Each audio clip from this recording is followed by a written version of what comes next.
What's up everyone, Hero276 here, and welcome to today's video, and welcome back to my channel. Today, I'm running a team featuring Shadow, ALOLAN, SANDSLASH, Politoed, and Runerigus, just as it was in short number 174. We pick up a lead up against Bastiodon. I'm immediately going to pivot into my Politoed, and my opponent responds with a Azumarill. Not good. We're not running Earthquake, so we can only hit for resistant charge move damage here. Weather Ball, going to be chipping at the Azu, but as you can see, it is just not doing a lot of damage. The Azumarill, very tanky, and has those resistances like I mentioned earlier. We let the Play Rough go through. Play Rough does some solid damage to the Politoed. I'm just looking to kind of soft lose this switch here, and then eventually come in with ALOLAN, SANDSLASH, and farm up on some energy.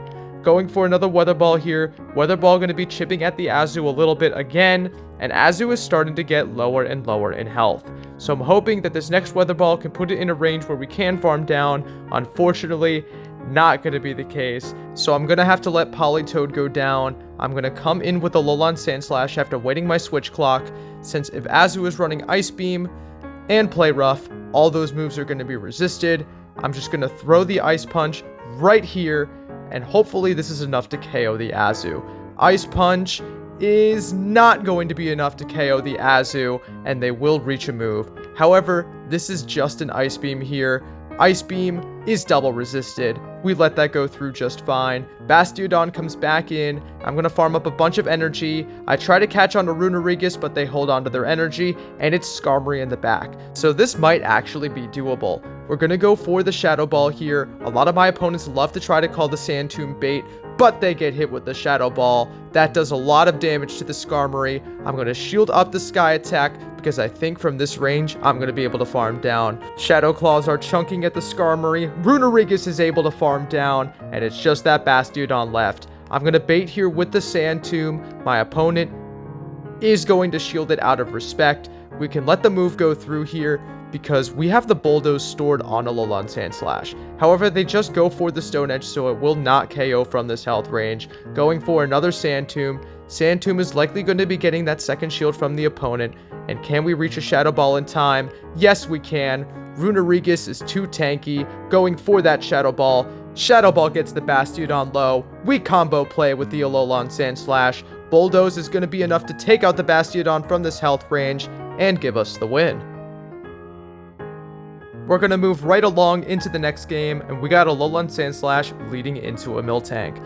Miltank can be pretty tricky. It's really hard to decipher backlines when you have a normal type lead because they can literally be paired up with anything. Most commonly though is Medicham, so I'm going to safe switch into the Politoed and potentially look to lure it out. Unfortunately, it doesn't look like that's the case. Either that or my opponent just doesn't want to bring it in, but that's totally fine. I'm going for Weather Ball after Weather Ball, and my opponent is going for Body Slam after Body Slam. As you can see though, we're starting to get quite low on health. Body Slams do start to add up, but so do Weather Balls. So I'm going to go for another Weather Ball right here, just before Miltank gets to the next charge move. Miltank will shield up the next Weather Ball. I farm up a little bit of energy. I'm going to go for the next Weather Ball. However, my opponent does reach a Body Slam first. I let it go through. I overfarm a little bit, but I underestimate how much energy the Miltank has. I get greedy and overfarm, and that will cost me to lose switch. I am going to come back in though with the ALOLAN, SANDSLASH, particularly because I want to get ahead on energy for it. I don't know what could potentially be in the back, but if it's Medicham, I'm going to need energy in order to beat it in case Runerigus goes down. My opponent goes for a Body Slam. That's going to be resisted, and we're able to farm down. My opponent brings in a Scrafty, so it was some sort of fighter. Unfortunately, it's the wrong fighter, and our remaining two Pokemon have horrible matchups up against Scrafty. So they go for the foul play. I elect to no shield since it won't KO, and to make matters worse, they catch my Sand Tomb onto a Nidoqueen. This is not looking great, to be honest. I try and go for the Sand Tomb, but I lose CMP. That's very unfortunate. Nidoqueen going to be throwing a Poison Fang. I do live this, and I will be able to get off this damage, but unfortunately, with Scrafty in the back and Runerigus practically dead, we'll be stuck with Scrafty going up against my ALOLAN, SANDSLASH, and you obviously know how that's going to go. ALOLAN, SANDSLASH is already low as it is, but it's taking double super effective from counters, and unfortunately, Although I am able to reach one more Ice Punch, it will not be enough to KO the Scrafty, and we're gonna lose this game. Good game, very well played to my opponent there. We're hopping into the next match, and we got ALOLAN SANDSLASH leading up against Talonflame. This is absolutely terrible. Politoed comes in, and we have Trevenant on the safe switch to counter us. That's very unfortunate, because we will be taking super effective from the Seed Bomb. However, I do have an opportunity to flip switch, so I am running Blizzard, and you know what this means. We bait with the Weather Ball grabs a shield, and now it's Blizzard time. I will be able to let the Seed Bomb go through because I am not in a range where Seed Bomb will KO, so I survived the Seed Bomb on very low HP, going for the Blizzard. Does my opponent decide to shield? Boom! Blizzard takes out the Trevenant, and just like that, we have switch advantage. That means that the Talonflame will not be aligned onto our ALOLAN SANDSLASH. Instead, we could just bring in Runerigus. And Runerigus honestly doesn't have too terrible of a matchup up against Talonflame. We do shield up a Flame Charge, which is quite unfortunate.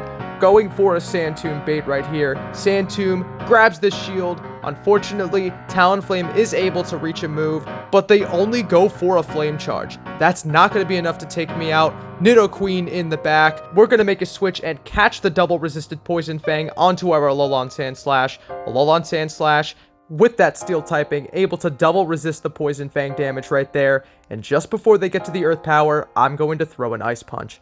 Ice Punch will be taking out the Nidoqueen from this range, but that does mean that Talonflame can potentially farm down. Incinerates are doing so much damage. We have 1 HP left and we reach the Ice Punch. This has to KO. Ice Punch is enough to KO the Talonflame, and we clutch up a very narrow win. Moving right along into the next game, and we got ALOLAN SANDSLASH leading into Shadow Victreebel. This is very nice to catch on the lead. Razor Leafs are resisted, and my back two Pokemon are very weak to the Shadow Victreebel, so I'm just going to commit all the way to the farm down. I will shield once because Leaf Blade will be lethal from this range. Leaf Blade gets shielded, and we farm all the way down. They come in with Swampert, and I pivot into my Politoed. In hindsight, I probably should have tried to catch a Hydro Cannon, but that's okay. We are able to outpace to the Weather Ball and grab the first shield, and at this point, I'm just going to shield nothing. Nothing from this Swampert will be lethal from this range. They go for the Earthquake. That's okay. We're able to tank it and hang on, but we play right into a CMP tie. We're going to be losing 2 Weather Balls worth of energy here, which is quite unfortunate. The rest of my Pokemon don't have great matchups up against the Swampert, but I do have energy on that Sandslash, so I'm going to come in and throw the Ice Punches. Ice Punch number 1 here, going to be doing some solid damage to the Swampert if they decide to let it go through, but they commit the shield. This tells me that they probably have something weak to ALOLAN SANDSLASH in the back, so I go for the next Ice Punch. It's not enough to KO. Swampert does decide to throw some energy, and I am going to shield. I'm going to try to commit to the farm down if at all possible, but if I can't always catch onto the Runerigus. They come in with Bastiodon, and we're throwing the Bulldoze. Bulldoze is going to do some solid damage to that Bastiodon, and now we're just going to come in with Runerigus. I can go straight Sand Tomb in this matchup, and I don't believe that Swampert has a move stored either. Considering they just threw a Hydro Cannon, Swampert is just about dry on energy. However, it took them 5 mud shots to get to the Hydro Cannon last time, so that means they're on their 4th cycle. So I need to exit this matchup against Bastiodon within 3 Shadow Claws of the Shadow Ball, but we're right there, so we're able to get to the Shadow Ball in time, take out the Swampert, and get the win. Moving straight into game number 5, we got ALOLAN SANDSLASH into Swampert. Not the best of leads, so we're going to pivot into our safe switch, which is Politoed, and my opponent is going to respond with a Skarmory. I do have potential to flip switch in this matchup, and I like to go straight Blizzard. Most Skarmories like to call the Weather Ball here, but Blizzard will do big damage if they decide to let it go through, but they shield it up. At this point, I'm just going to no-shield everything in this matchup. Politoed already grabbed a shield, so I'm more than happy to take switch advantage. However, I will try to build up to the Blizzard. We're able to get there in time, and this will threaten the Skarmory. Does Skarmory commit their second shield? Yes, they do. And despite losing switch, we now have a 2-0 shield advantage. I'm really going to leverage this with my ALOLAN SANDSLASH. I'm going to come in with the ALOLAN SANDSLASH and basically sponge any of the damage that Skarmory can throw. Everything that Skarmory can potentially throw is resisted except for Flash Cannon, but most Skarmories are running Air Slash, Sky Attack, and Brave Bird, meaning I really don't have to shield a thing. Sky Attack will get me quite low, and I will have to throw a couple of Ice Punches in order to take out the Skarmory. However, ALOLAN SANDSLASH should exit with some residual energy. Seeing how much that Ice Punch did, I'm actually going to build up to the back-to-back Ice Punches again and switch into Runerigus to snipe. Now, Swampert is going to come back in, but we have 2 shields, so we're going to be able to shield up and take out the Swampert with a Shadow Ball. Hydro Cannon will get my first shield. I'm going for the Shadow Ball here. Shadow Ball is going to do some big damage onto the Swampert right here. Shadow Ball, not enough to KO, but we're now in a range where we could just shield up the second Hydro Cannon and Shadow Claw all the way down. It's going to come down to what my opponent has in the back. Swampert gets farmed down. What's in the back? It's Bastiodon, and you know what time it is. We're going straight Sand Tomb here. Sand Tomb lowers the Bastiodon's defense and chunks at it a little bit, which is quite cool. We're going to go for the Shadow Ball right here. Shadow Ball is going to do some big damage here onto the Bastiodon.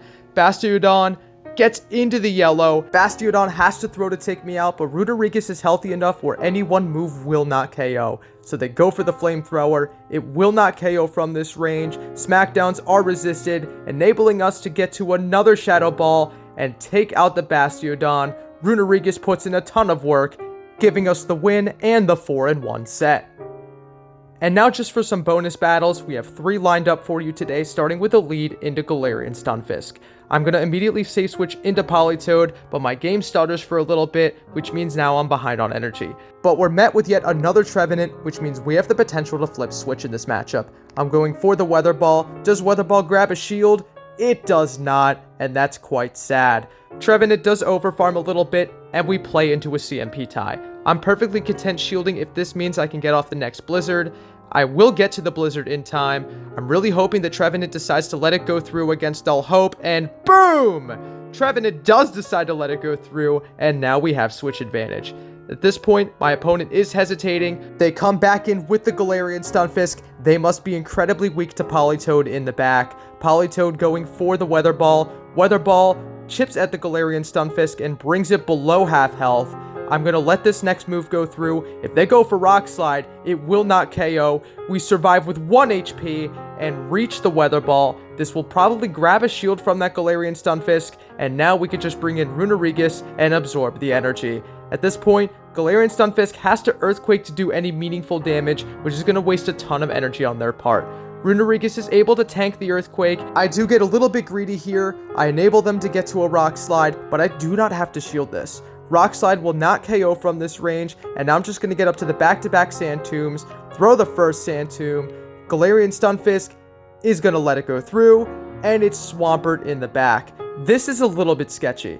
I do have a ALOLAN SANDSLASH, which deals neutral damage, and I'm hoping that that neutral damage in tandem with the Sand Tomb debuff is going to be enough to take out the Swampert. Swampert has a ton of energy. I am going to shield. Any move would be lethal from this range. It's a Hydro Cannon. Swampert is still farming up on a ton of energy. ALOLAN SANDSLASH going for the Ice Punch. That grabs a shield. Swampert's at the move, but they don't throw. That enables me to get to an Ice Punch, take out the Swampert, and take the win.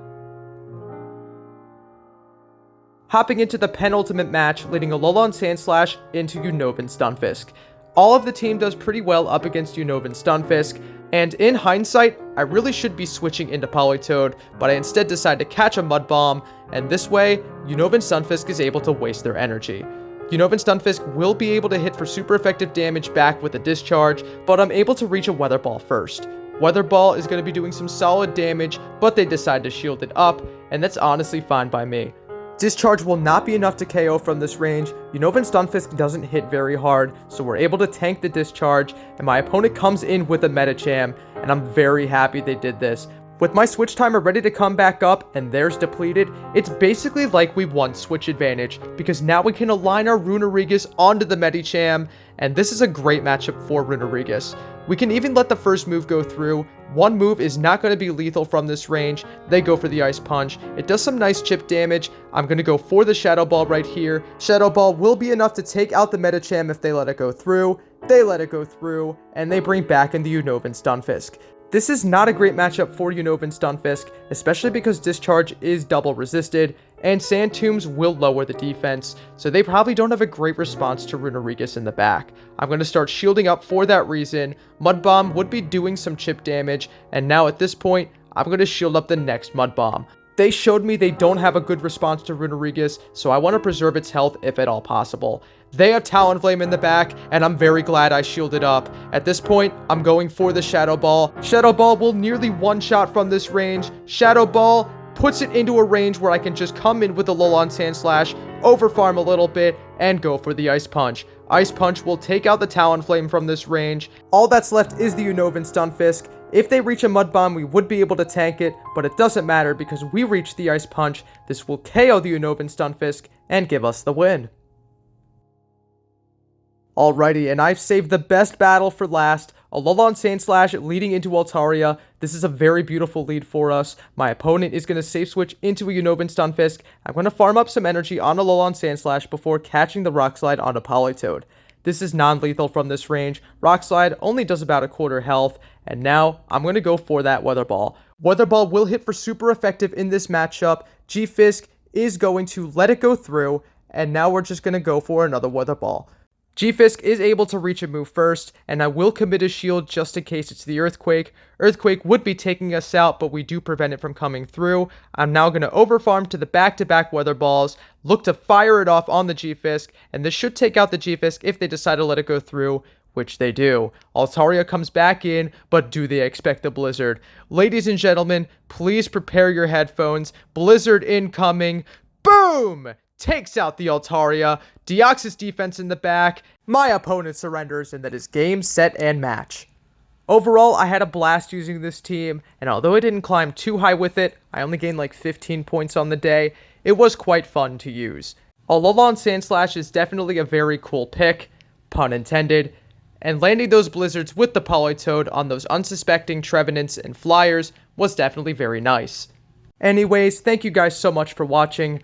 I hope you enjoyed, and I'll see you in the next one.